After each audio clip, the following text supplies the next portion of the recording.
we're here at Tufts University speaking to Postdoctoral Associate Saul Albert, who is part of the Human Interaction Lab here at Tufts. Saul, thank you very much for accepting to do a DARGchive interview. Thank you for inviting me. My first question Yes, let's get started. How did you get interested in EMCA?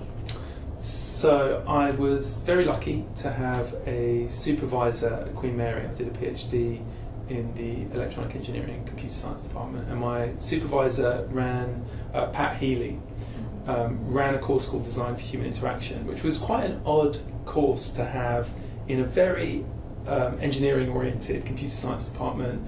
And it was an interesting course. It was graduate students and undergraduates, and you could see it was radically different from many of the other courses on offer there, because it wasn't about building technology or how to build technology. It was about what technology was in a broader scheme of things, and especially in relation to interaction. So the purpose really was deconstructing technology and seeing language and interaction as technology. And one of the first things that he did was to give, maybe it was just the graduate students, Doing Being Ordinary, the Sachs paper.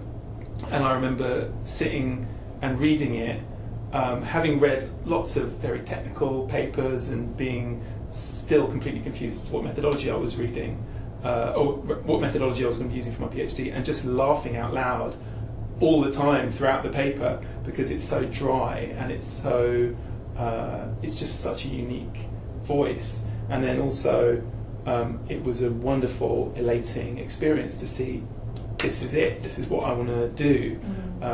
And I love the bit in that paper where he says, most of you will leave this course in the first week or without getting anything from it, and I just decided to give you this so at least you'd have something to take away from it with you. And I think that kind of hooked me.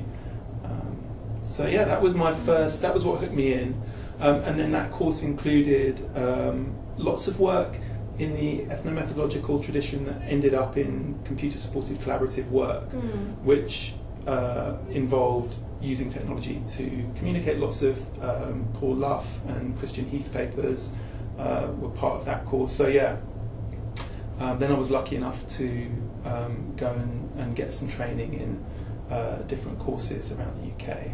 So I went to one of Celia Kitzinger's, I think that was my first experience of CA, was going to Celia Kitzinger's masterclass in conversation analysis and shared sequence organisation, one-day workshop, and that was it. I was sold immediately. It was a really fun class and date session, and that was it. All right. So can you talk a bit about your PhD then?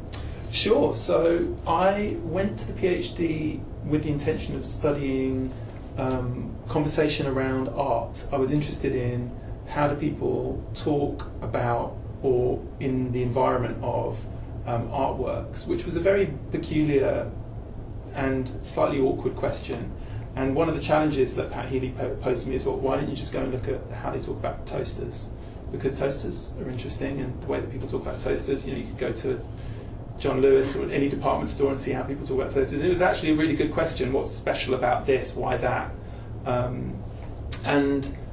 I ended up looking at a very, again, a slightly awkward approach, because I didn't come from an ethno or CA background. I'd never done any sociology. I'd never done any of the kind of originary fields, linguistics, anthropology, sociology. I hadn't studied any of those. So I just fumbled my way into this question of aesthetics, and how do people do taste and interaction, and how do they manage assessments and evaluations, and can we really depend on the ways in which we identify assessments as actions in talk. And it ended up being kind of a conversation analytic approach, or a conversation analytic method, but not a conversation analytic question, and not really an ethnomethodological question either. But I found my way to this question of respecifying aesthetics, though the PhD was called Respecifying Aesthetics. Is that what I called it? Yeah, that was what I called it. Which was looking at everyday talk and how do people manage questions of liking and disliking. How do they do that in gallery interactions? I managed to record my data at the Tate Gallery with people looking at a particularly obnoxiously obscure performance artwork, And so in the end, I think I convinced Pat over the course of the PhD that it was worth looking at these very ambiguous manifestations of what in this institutional context would be thought of as art, but had to be achieved as such by the participants in the gallery themselves doing an awful lot of work. So because they had to do all that kind of scaffolding for this thing to be seen as or not seen as an artwork, and there was a lot of, in the conversations that I managed to record, there were a lot of those kinds of questions, which are in a way, they're kind of tabloid questions about art. Is it art? Is it not art? Is it, you know, those are the sorts of things that art historians and aestheticians would say are not relevant questions. So it wasn't really a kind of ethnomethodological respecification of aesthetics as a field, which would have been following those people around to see, well, how do aestheticians do it? How do experts do it? I ended up looking at how do people who just wander in from the banks of the Thames and encounter something which, given the institutional constraints, maybe seem to be read as a piece of art, then how do they manage that? I also looked at, relatedly, what about the methods that they use in that environment to scaffold this peculiar experience and situation as an artwork? How can we see those methods used in everyday talk in much more mundane situations, you know, looking at things in the garden, and I got all of that data from the British National Corpus. So again, actually a really odd choice, because I ended up getting my PhD examined by Christian Heath and Lorenzo Mondada, and I didn't have any video. So I'm not quite sure what I thought I was doing, except that those two people really know a lot about art and aesthetics, and they know, of course, so much about interaction that they were able to really, they gave me a pretty hard ride, but really gave me a lot to think about in terms of what you could and couldn't do with the data that I had. And, so yeah. Wow, that is fascinating. It was fun. It was fun. So you said that you started your PhD without having a kind of background in ethnomethodology or conversationalities or sociology for that matter, and you did some workshops, some training. Can you talk a bit about that? What kind of training about? Okay, so my training, so really the first inklings I got, apart from reading my way into it, I mean the other papers I should say that Pat gave us included SSJ, so it included all like some real classics, and also the Levinson chapter on pragmatics, which is so useful and has been such a great pathway to lots of people. But reading Garfinkel and Sachs and even Levinson didn't give me any sense of what was actually involved in doing CA, and that was why Celia Kitzinger's workshop was just so amazing. It was such an eye-opener to see what is a data session, what is data actually, what is it to do a discovery, and it was a great experience that I came away from buzzing. And then I went and did a video analysis summer workshop at King's, which was run by Dirk von Lehn, John Heinmarsh, Christian Heath and Paul Luff, which was really wonderful. Again, it was a kind of jump cut to embodied interaction, looking at kind of ethnomethodological studies of work, and that was where I met a cohort of PhD students who I'm still in touch with, many of them, and I've seen them again reappearing at conferences. So that was a really formative experience of seeing, okay, there's this whole other order of phenomena that you could address using a slightly different method. And it was great to hear people having these conversations with each other actually through these different workshops, because you could really hear in the way that the King's group presented their work that it was being set up in relation to, but not as the same thing as a conversational analytic approach. And so that was always immediately interesting, that there were these tensions internally that were always discussed. Then I think I went to Loughborough for a workshop, for a day-long workshop on sequence organisation, which was it sequence organisation? I can't remember. I think I just sampled from as many different of the UK hubs as I could, and then was so lucky to be part of the doctoral training centre at Queen Mary, Media and Arts Technology, which had this budget to send you away for your methodology training. And I did Centre for Language Interaction and Culture at UCLA, 4 months in LA, where I packed in a ridiculous number of courses. I think I was doing John Heritage and Stephen Clayman's 244A, which is, I think that's Shegloff's course, Conversational Structures 1. And that was great. Had a great graduate seminar. So all of that generation of UCLA students who, again, I saw lots of them at ICA, and it was really fun to be TA'd by some of them and to also see how things worked at UCLA. That was like Monday, or that was Tuesday. Then I did Chuck Goodwin's discourse, Foundations of Discourse Analysis workshop, which included data session. So there's 2 data sessions a week. 3, because I also did Tanya Stiver's Practicum and Data Analysis. Then I did John Heritage's Medical Interactions course. Wow. And then I was driving on Fridays. I would drive up to UCSB for Jean Lerner and Sandy Thompson's Language in the Body course, which was amazing. And so, yeah, like 5 data sessions a week and a lot of writing. You weren't sleeping much? I didn't sleep at all, but it was just a very intense and very, very exciting convergence of all of these different lineages of this discipline, and where it was grounded in applied linguistics, in sociology, in linguistics, and it was just that was an amazing experience. And that's after that, I think I was then more or less on track to say, okay, I can use this, I can actually do this. I, to some extent, know what I've been doing wrong for the last year and a half that I've been trying things out. And yeah, the other thing that was really supportive was the doctoral training network, the EMCA doctoral network. I went to one in Edinburgh, and I think I went to one at King's as well. And again, it was the same people, this cohort, kind of across disciplines, across countries, which was very collaborative and really generous, and I really enjoyed it. So yeah, there's lots of training opportunities. It's a marvellous thing about this field. Yeah, that's true. So you already mentioned a lot of events and experiences that you've had that kind of shaped your understanding of the field and also how you approach your topic. I was wondering, a lot of conversation analysts have these experiences of moments when they meet a particular person, read a particular paper, or just have this aha moment when something clicks and they discover something. Do you have any such experience? Such a moment. Besides the workshops, which you've said were very, very helpful to you. Outside of those workshops, yes. I think many of them actually were online, were not moments where I was necessarily in a data session or involved with a supervisory relationship, because actually those resources weren't around me.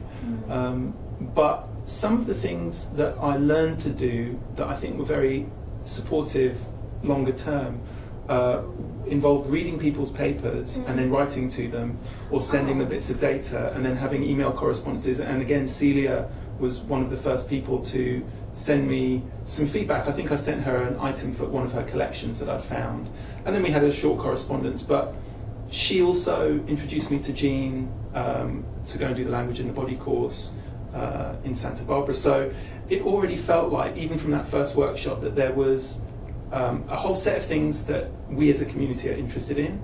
And if you're interested in those things, you can join this community. It's not like you need to be any kind of, you don't need to have the pedigree of being trained in this to participate in it. And I think that was just very inspiring in terms of where's my research community. That was something that I didn't come to a PhD knowing about at all.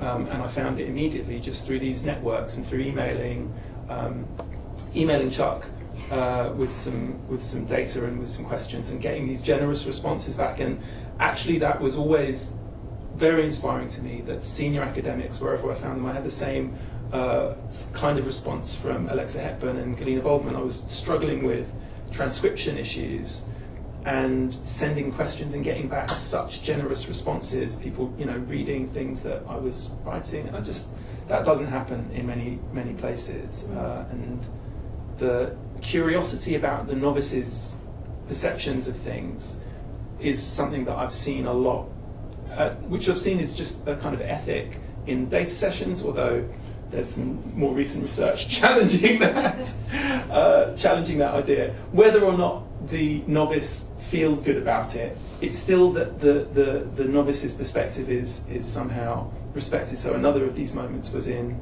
a data session, Tanya Stiver's data session, where we spent the entire quarter looking at what everybody had brought in, thinking these were second position post expansions. And so we were looking at, can we find second position? What is a second position post? We're reading Shegloff 2007, making lots of notes in the margins, highlighting things, looking through our data. Can we find one? Can we find one? Everybody brought in like 10 or 15, and we just worked through them over the course of the semester. And it was really fascinating to me and inspiring to see everybody in those that data sessions. It was quite intimidating for me to join, knowing nothing and making all of the silly mistakes that people make. I was making all those mistakes. It was inspiring to see that even when John Heritage had identified a second position post-expansion, was sitting on it going, yes, I'm sure that this is one, and then maybe there would be some argument between him and Tanya Stivers because, well, they're colleagues and you'd expect it, but no, then a first-year PhD student would point something out and say, well, maybe it isn't a second position post-expansion because X, and that would be upheld, and everybody would actually be willing to examine that. And at the end of the semester, we didn't have a single second position post-expansion. Nobody had found any. And we just had to say, okay, well, never mind, maybe we don't know what that is yet, or maybe we just need Shegloff to come and explain it to us because none of us got it. And so it was just inspiring to see that, although, of course, there's authority in these data sessions, as I think, who is it? Weister and Stefanovic, who wrote this paper on data sessions recently? Yeah, I think Stefanovic is definitely one of them. And it was an interesting paper because the novice's attitude is, I'm terrified to say anything, and the experienced analyst thinks of it as this egalitarian utopia. But the fact is, in terms of the attitude towards the data, yes, it's kind of egalitarian because you can make an observation as a novice that gets upheld because people will interrogate the data with honesty without having to defer it to some process that happens outside the data session, where a number of things can transform the question into a more comfortable finding that, oh yes, we know what these things are. So that was, I think, in the end, another real revelation to me, which is that, okay, people can be wrong and they can admit that they're wrong, and that to me gave me a real sense of that people were willing to take their commitments to that seriously enough to waste the whole semester. Of course, it wasn't wasted, but that was an interesting experience. Cool. All right. So now going a little bit back before your PhD, you have an unusual career trajectory because you had a proper career after your PhD. Well. So I'm just wondering if you can talk a little bit about that, and if there were any things that led you to do a PhD, or things that after you started your PhD you could relate back to. I mean, I basically have not. Yeah, it's funny because I have a super obscure educational background. I did a bachelor's in fine art at Central St Martin's College of Art and Design in a course, a brilliant course by these two really just pedagogically unbelievable, like just such a brilliant pair of teachers, Anne Talentire and Monica Ross, who are feminist performance artists, who chose to set up this course called Critical Fine Art Practice at St Martin's in the 90s, which was just dealing with the aftermath of a very kind of troubled period in fine arts, which had culminated in the kind of new young British artist phenomenon. Probably, I mean, I hope this doesn't actually mean that much to most people outside of this very small world, but it was just a very interesting course and it was very rigorous, and the kind of fun thing about it was that all of the students who were involved in it, while we were looking at these sort of very classic works of very politicized, overtly politicized performance art, things that, you know, you might, kind of the cliches about performance art, was of bloodletting and nakedness and monotony and mundane behaviours. everybody who came out of that course ended up doing very poppy, fun, accessible things. So it was a really, really good course, and it was really about critical intellectuality in fine art, which is such a soupy field. It's so impossible to get your hands on any evaluative criteria. So that's actually where I became interested in methods of evaluation, because I was part of this group, and within the group we developed a set of not explicit criteria, but methods for evaluating one another's work in an otherwise very free-floating set of metrics that involve fame, youth and beauty. There are all kinds of ways in which artists and artists' work are evaluated that have nothing ostensibly to do with what they're actually doing, but yet those are practices and they're interesting. And so I was always interested in those things in that environment. And then I did a Master's in Cultural Studies and Humanities called the London Consortium, which was kind of sort of finishing school for wannabe curators, where we went and it was the ICA and the Tate, and I think the BFI was involved at one stage. So it was all these kind of, and the Architectural Association and the Slade, I think. I can't even remember, but it was, if you just cherry picked all of the fancy arts institutions in the UK and put them all together at Birkbeck and got them to offer an MA. And I didn't enjoy that, although it was very interesting. And again, I found myself in a situation where the methods, cultural studies, I could see how it was. I ended up studying methods of evaluation in the Arts Council in the 70s, where they were first dealing with the kinds of artworks that I'd seen, the art practices that I've been studying in my fine art degree. So I ended up looking, well, how did this institution, the Arts Council of England, deal with funding these practices? How did it manage and evaluate them? What was its institutional response to those kinds of festivals and carnivals and diffusion of art from the institution into everyday life, which is a problem for an institution. So there was a record, and I ended up going to the archives and looking at all these terrified letters that administrators were sending to each other, going, "How do we deal with this guy's been? He's come to the gallery and is making a shed and cooking his lunch." And anyway, that was fine, but a bit unsatisfying in terms of the methodology, because I found that lots of people were studying completely different things, and there was no shared epistemology, basically. And so you couldn't really talk to anybody about your work in a way that they would disagree with.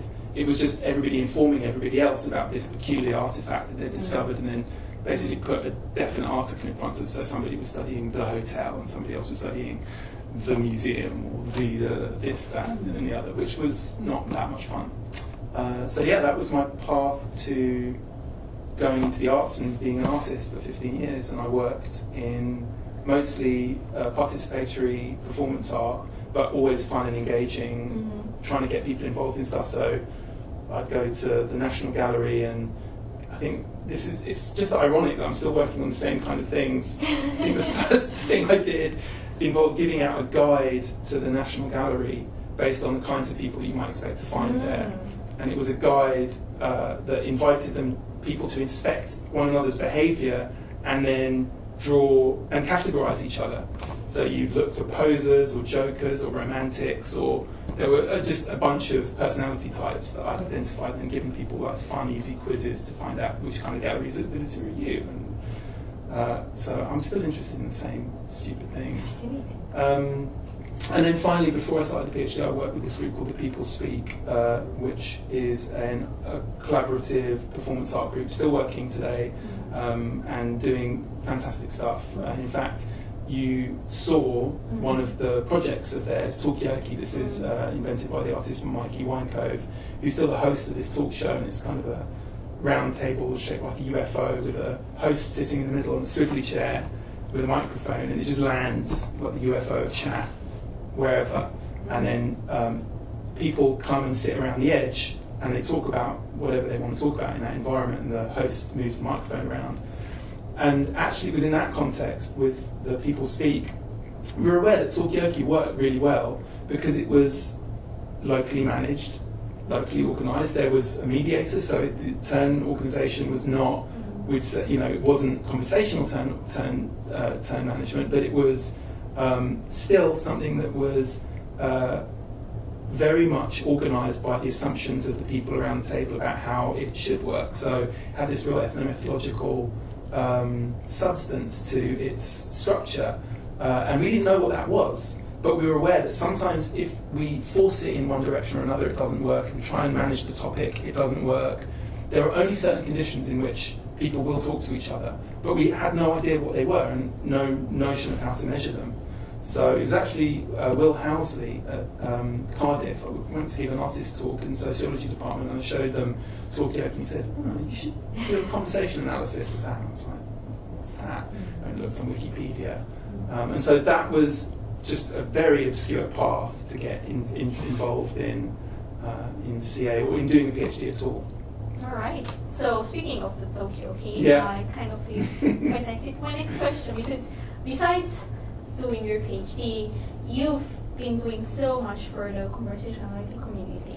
And one of those projects that you've been involved in was bringing conversation analysis to, let's say, a non-conversationality, non-scholarly audience. And you've done that at the New Scientist Live Festival that, what do you call it? Okay, so that came about through my contacts in that world of kind of geeky tech, art, performance, participation, because I'm still on lots of the mailing lists and I'm still interested in it, but now that's kind of more of a hobby.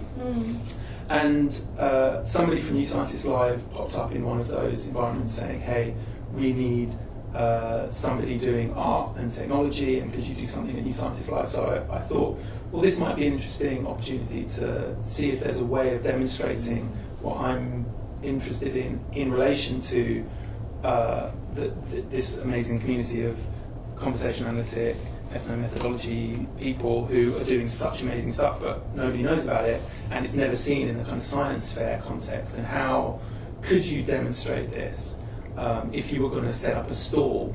So then the idea immediately seemed obvious that Talkie would be a good tool, because it's like a conversation in a box, and I know because of Mikey Winecove's kind of techniques that he's developed over the years of facilitating these conversations and the people he's trained to do it, they'll get a conversation happening. So that would be the data. Now we just need the analysts. And then I emailed a whole load of people who I'd met through the community. In fact, I emailed Liz Stoko, who I'd met at the Edinburgh Doctoral Training Network event that Eric Laurie had hosted.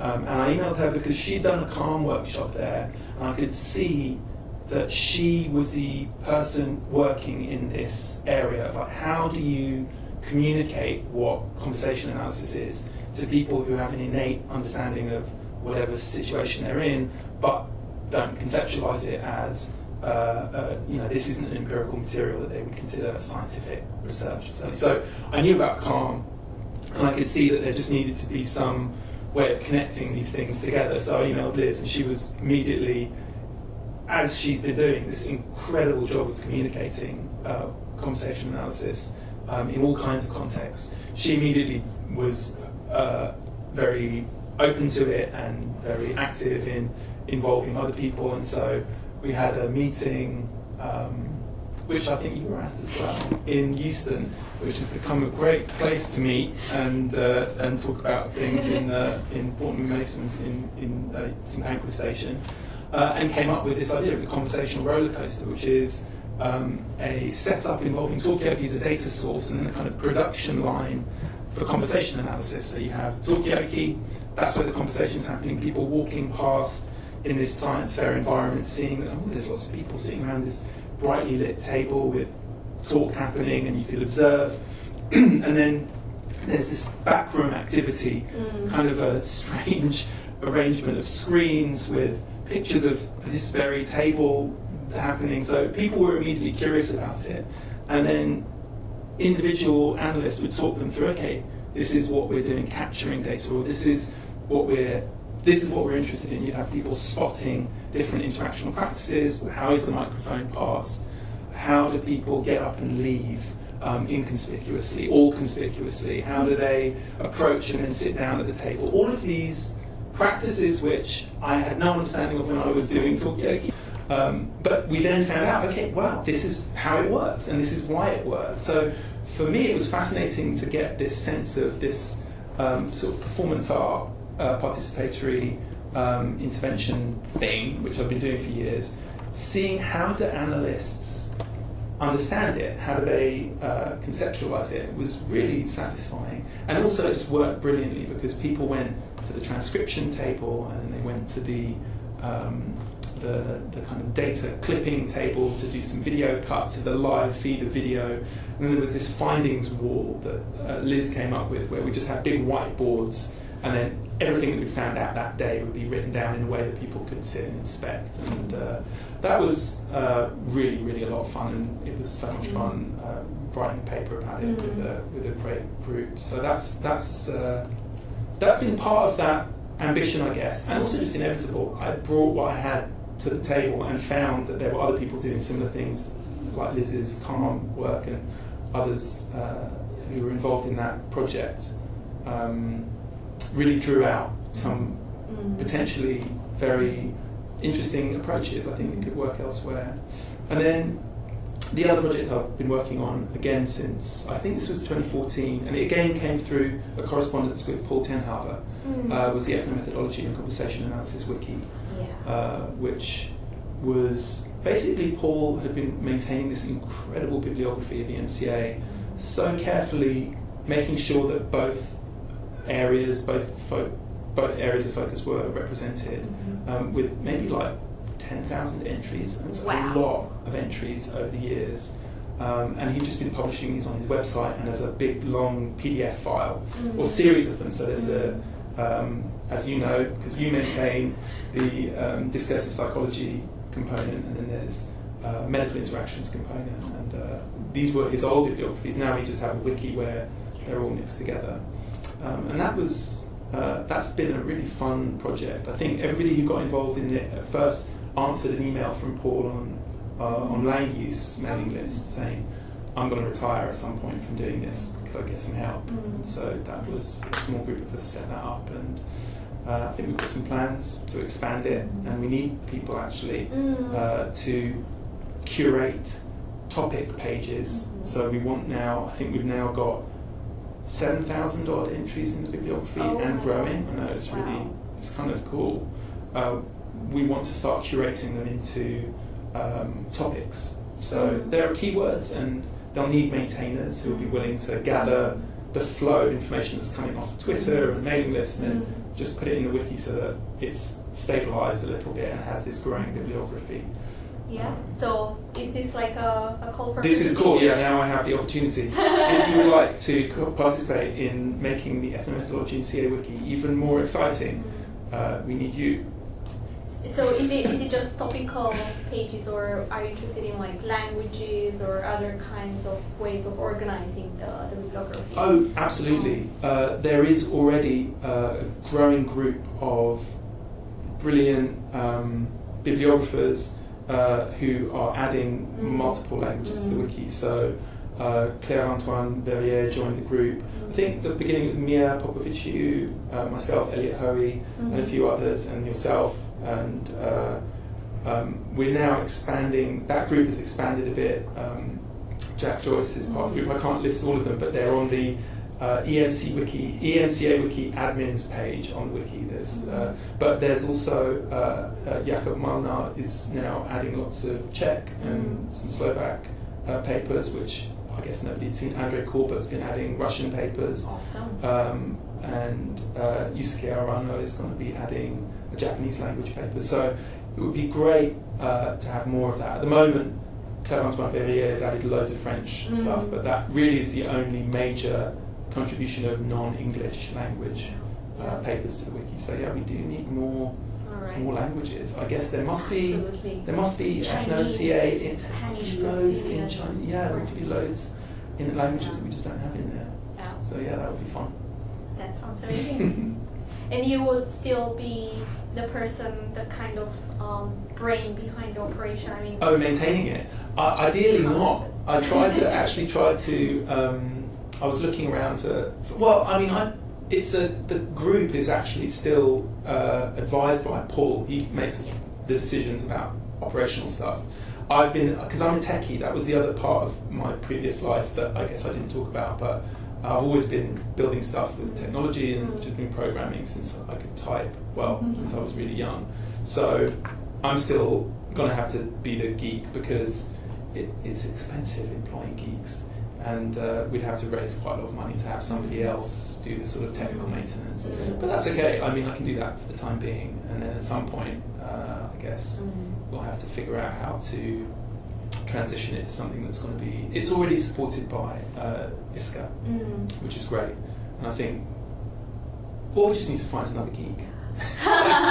There's got to be some. There must be some other geeks. There's a call for geeks. Yeah, I wonder. There aren't that many. Kind of. EMCA doesn't have that many computer geeks in it. Amazingly, there are some, but yeah, not that many. Yeah, your quest to find the next one. All right. So speaking of tech stuff, after you finished your PhD, yes, you moved to Tufts. Yes. Where you do a bit of technology and a lot of research. So I was very lucky to meet JP De Rita, who's the head of this lab, the Human Interaction Lab at Tufts. While I was at Queen Mary, he came and did a sabbatical working with Pat Healy at Queen Mary, and I think Pat kind of match-made us a bit and introduced us just because he thought we'd have an interesting conversation. We ended up having a really long argument. And it's so unusual, again, to find somebody who's willing to have a really long argument, because I guess I took advantage of him because it was his sabbatical and he had time, so I just exploited him to have this argument about methodology and about, he's a psycholinguist, but also has a background in physics and is very accomplished as a computer scientist. So JP has a really wide range of fields that he's published in, that he participates in, and has always been contributing to Ethno-NCA through, I guess, the same group in the same area as the kind of Max Planck group, Stephen Levenson's group at the Max Planck Institute in Nijmegen, because he did his postdoc there. So his work in psycholinguistics and CA had always been, I guess, slightly on the fringes, as much of that work has been of mainstream CA, if you can think of there being a mainstream of CA. There is one, I guess, and that's changing now, and I think that's what we really saw at ECA 2018, was that there are these kind of practices of quantification, of using laboratory data that are starting to become much more widespread, not by any means uncontroversial, but they're there. And that wasn't the case in 2014 when we met. So it was an interesting conversation which dealt with many of the problems that we're seeing playing out in the field. And it was great to have an interlocutor, and that turned into this move to Tufts eventually once I finished, and setting up this lab, which is explicitly about trying to find connection points or kind of methodological interfaces between psycholinguistics or psychology, computer science, and conversation analysis. So yeah, I guess it involves to some extent building an infrastructure to do CA at some larger scale, a digital infrastructure for research, which has lagged behind a little bit, in the same way that because there hasn't been a culture of doing quantification, because it's been rightly, I think, criticised as an approach in whenever the early 90s, when Shegloff wrote the famous kind of anti-quantification paper, although it's a lot more than that. I guess that just meant that not only was that actual research practice deferred for a decade or two, but also the things that come along with that research practice, such as tools for doing transcription that are not just using a system that's been built for some other methodology, that's been built for psycholinguistics or has been built for corpus linguistics, but could be used for CA. Actually, digital tools for doing CA haven't really existed, so that's part of what we're doing. And then the other part is trying to create a laboratory environment where we can study interaction in a controlled setting, but that has pathways out to the real world. So we're building a corpus of, as far as we can make it, naturalistic interaction, which uses the same principles as, say, the Rossi corpus, where we're going to go and find people having conversations, ask them if they'll participate, and give them lapel microphones and just leave them alone with some cameras for a Yeah. while. So that will be part of the corpus. Then we also have a very large-scale corpus of pre-existing conversations from the British National Corpus, which is all these conversations between 1991 and 1993. I used these in my PhD, and they're great fun because it's people carrying tape recorders around with them in 90s Britain. So if you're ever feeling nostalgic for 90s, I feel sometimes nostalgic for 90s Britain, you can just listen in to this like demographically balanced cross-section of the population. What do they do when they're carrying tape recorders around with them? Which of course have all these wonderful features that you don't find in corpora that are built using this method of going and approaching people, because in that setting you just don't get openings and you don't get the kinds of closings that you would expect to get when it's actually down to the participants themselves to have identified, well, we're in the sitting room watching TV, I'm going to turn the tape recorder on, and then people might come and go, but you'll get an opening, a closing, or a turning off of the machine, at which point you recognise that there's been a whole process that's led up to turning off the machine, and you can trace it back. So the idea of this laboratory setting, which I'm going to show you in a minute, is that we want to have these different corpora that we're looking at in relation to one another to see, well, what do we lose when we move from the large-scale corpus, which of course is audio-only co-present, so there's constraints on the analysis, then move into this kind of standard practice of video data gathering within the field at the moment, which is cameras in the wild, then into this rather constrained setting of two people in separate audio-isolated recording chambers, able to see each other, but certainly not what you'd think of as a naturalistic environment. And of course, processes that they've had to go through to get into that room in the first place are very institutionally constrained. So the idea is to see, well, which phenomena survive that transition that might be considered a phenomenon in the context of a psycholinguistics experiment, which of course doesn't really have anything to do with the phenomenon as it would be manifested or conceptualized in its ecological environment. But still, we want to know, what do you lose? What should you not study? What does the drop-off of naturalistic phenomena tell us about how other people have studied things in the lab, where maybe we haven't looked at the fact that it's very difficult to do repairs other than reference specification repairs outside the laboratory environment. Like there's some kinds of repairs you just can't elicit. So we want to know about those things. So I guess that's the mission of the lab. That's fascinating. So can you talk a bit about what you've done so far, what you've discovered, the projects that have sort of, I know it's been just a bit over a year. Yeah. So what things are off the ground? So a lot of the things being off the ground, this is no longer a shell building site. Wow. So you built it from the ground up. Yeah. So JP designed this actually. This was his design in Bielefeld, where he was professor of psycholinguistics for many years, and he brought it with him to Tufts. But of course, this is a new design, and it has different components to it. So this is the room that we do data sessions in. It's also where we train subjects. We record we record the trainings and record the kind of the laboratory life as well as what goes on. So that's been a lot of work to get permissions to do that, to figure out how do we navigate the institutional review board structures in the US, because I didn't know anything about that when I arrived. And we've managed actually to get permission, and through the procedures that we've designed, to release that data online as is, by giving people, very informed, making sure that people are fully informed when they give the consent, and that they have the ability within a certain time period to request that we delete certain things if they want to. We've only had one person to do that so far. So they're not going to talk about private stuff. That's the idea. So that's been, again, about developing an infrastructure where we want to be able to share that data. We want that data to be open and to be able to... Wow. Yeah, it's unfortunate that hasn't been part of the... I understand why not, because so many people study sensitive situations, but I think one of the ambitions of the lab has been to participate in this broader kind of open science movement, which involves sharing data. And if you set up your IRB and are serious about the consent procedure, we even record the consent procedure with that serious about it, which maybe, in fact, will reveal to us some uncomfortable truths. I know we should look at it, or well, actually, another lab should look at it, or another group of researchers should look at it. So that whole infrastructure has taken some time.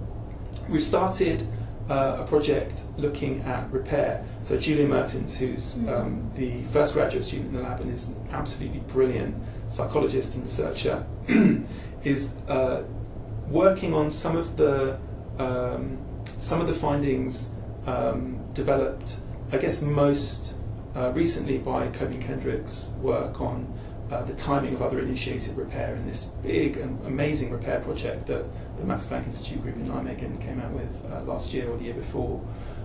So she's looking at the timing of other-initiated repairs and is going to be looking at this passage from the wild into the lab to see what kinds of repairs do we see dropping off, and that's one of the projects, is to see if we can look at how is repair manifested in this environment versus other environments. That's not really the centre of her project though, which is also to look at what kinds of inferences can you draw from looking at repair, specifically other initiated repair that uses single units of repair initiation. So again, the constraints of doing a laboratory study sometimes mean that if you have repair initiation plus a whole load of other stuff, it makes it much harder to time where should you count that, how should you operationalise that repair initiation? Should it be the first utterance or the last? And you can reduce that to some extent by just saying, okay, we're going to look at what's and who's, and that's again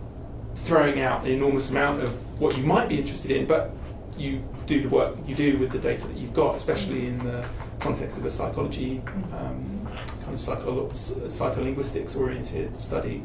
And she'll also do lots of CA oriented stuff as well. So that's been the first project, which I think has been tremendously promising, and it's been wonderful to see a group of researchers at the Human Robot Interaction Lab next door, which was, I think, an intention of the situating of this lab next to the Human Robot Interaction Lab run by Matthias Schutz, which there'd be cross-fertilization between looking at how do people do these things in naturalistic everyday interaction, why do robots never really do those things, and that's actually how the lab was pitched. Also, JP's professorship here is a bridge professor between psychology and computer science, which is bridged through social interaction, which kind of makes sense.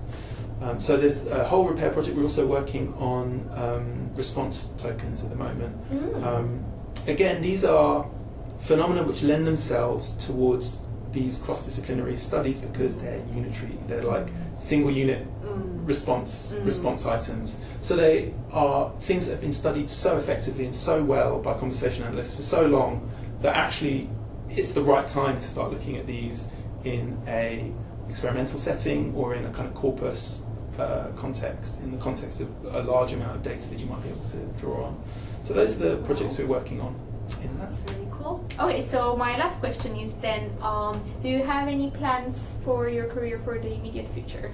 Yes, I do, and I have some wonderful news to share on that front, which is that I'm going to be moving in January 2019 to Loughborough, to the School of Social Sciences, where I'll be teaching social psychology alongside many of my heroes and heroines of the ethnomethodology and conversation analytic world, which is great to have the opportunity to join Discourse and Rhetoric Group, which is an institution that I've often admired from afar, and I've visited several times and always been so impressed by the rigour and the graduate students and the training that is obviously just been inculcated there. It's a wonderful resource to have access to. So I'll be leaving Tufts in December, which of course I'm very sad about, but continuing to do work with the High Lab while working at Loughborough, and also generating some new projects. I've been working on a project with Liz Stokoe and with William Housley, looking at doing CA at a very large scale. So using some of the work that we've been developing here, building a kind of digital infrastructure for conversation analysis, not necessarily working on psycholinguistic oriented empirical studies, but certainly looking at how do you build a kind of infrastructure for both training and then doing CA with very large amounts of data, and opening it up, I guess, in the way that we tried to do with the conversational rollercoaster, opening things up to the public. I think there's a way of building a tool set that will open up conversation analysis to many more people who maybe are used to having tools for doing analysis. I mean, we ought to have digital tools for doing analysis.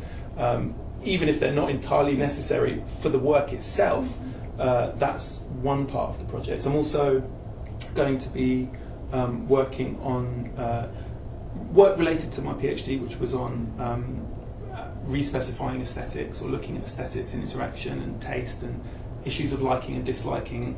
And I'm aware that there's some great research that's been done there already on assessments and institutional settings, and Charles Antaki's work on those kinds of phenomena has been really formative. So it will be great to have the opportunity to develop some of that and also build my own, just build on some of that work in the context of social psychology. So I'm excited about that. Wow, that is wonderful news. Thank you. Awesome. Thank you very much for the interview. Thank you for inviting me.